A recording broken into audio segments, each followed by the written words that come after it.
everyone, I'm Rebecca McLaughlin-Duane, and this week we're looking at the record growth of the halal industry, in particular when it comes to food and tourism. We'll examine the UAE's ambitions to become a global home for halal certification. This will help United Arab Emirates to achieve its strategic goal. But first, halal tourism has grown at almost double the pace of the wider industry in recent years, with boutique hotels popping up to cater for the millennial market. Salim Essaid checked in to check out how business was doing.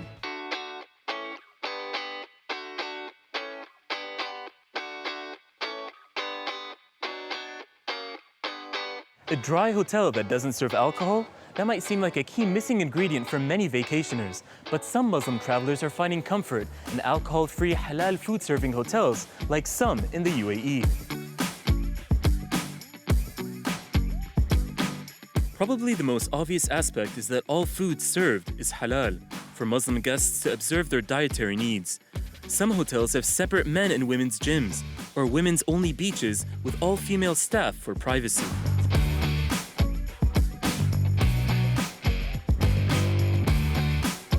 Establishments have designated prayer halls, rooms in hotels made for families to share. Also, without loud parties, no gambling facilities, or late-night events taking place, they aim to provide a family-friendly experience. The Muslim travel market is valued at $169 billion, not including Hajj and other religious pilgrimage.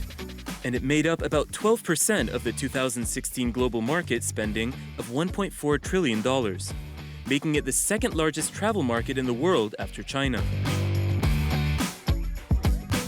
And it's not slowing down. It's expected to make up 14% of global travel expenditure by 2022 at $283 billion. So who from the Muslim community is expanding this industry? Well, millennials, of course, which a report from the 2017 Global Muslim Travel Index identified as the key driver of growth in the Muslim travel market.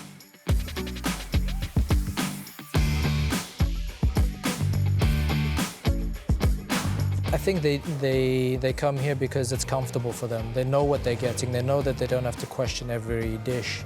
Everything is halal. There's no alcohol. There's no temptation. And the guests, they don't feel that they're competing with different cultures. So they come to a place that's designated for them. And it turns out it's not just Muslim travelers that are looking for that kind of comfort.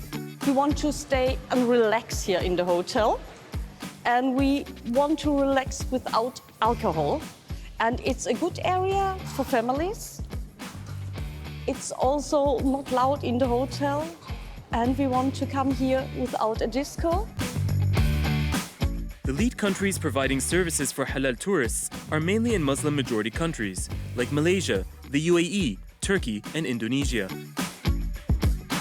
In Europe, countries such as Norway are providing local foods prepared by halal standards and offering tours for the ever-growing population of Muslim travelers. And a new wave of millennial travelers are using social media apps to find out where the halal hotspots are and also to share their adventures. One of these Muslim millennials is food and travel photographer Sukaina Rajabali. Once an optometrist, she exchanged her retinal camera for a photography one 10 years ago. Working as a freelance food photographer and more recently a traveling one, setting off to over 27 different global destinations. As a result, she gets reactions from other women who want to travel, wondering how a hijab-wearing Muslim woman can embark on expeditions around the world.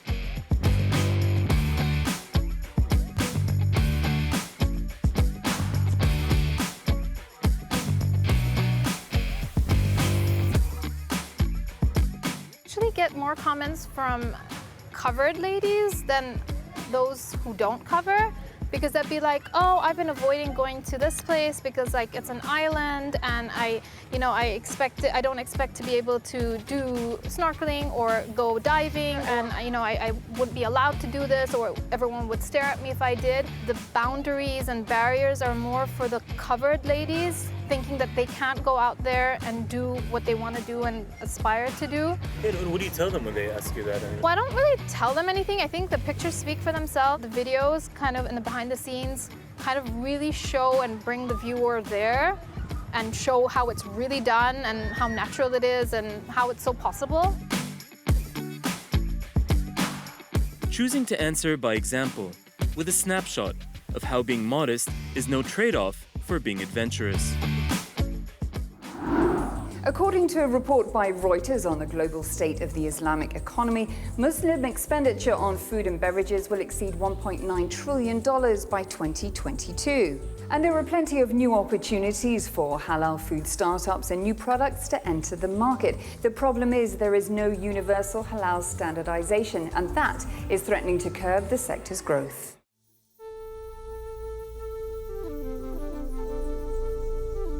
Halal food is the largest and most diverse sector within the entire Islamic economy. In food and drink terms, halal refers to what is permissible under Islamic law, with animals having to be slaughtered and processed in a particular way, and products not being able to contain pork or alcohol. And according to a report published by the Dubai Islamic Economy Development Center and Reuters, Malaysia is the current world leader in halal food rankings, followed by the UAE, which has made significant inroads to become a reference point for global regulation of the halal food industry.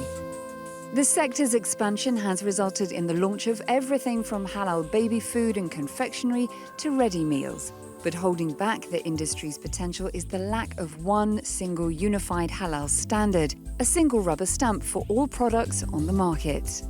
The Emirates Authority for Standardization and Metrology is a body responsible for all the standards and guidelines linked to health, safety, consumer protection, and also certification, not least when it comes to overseeing the halal food industry.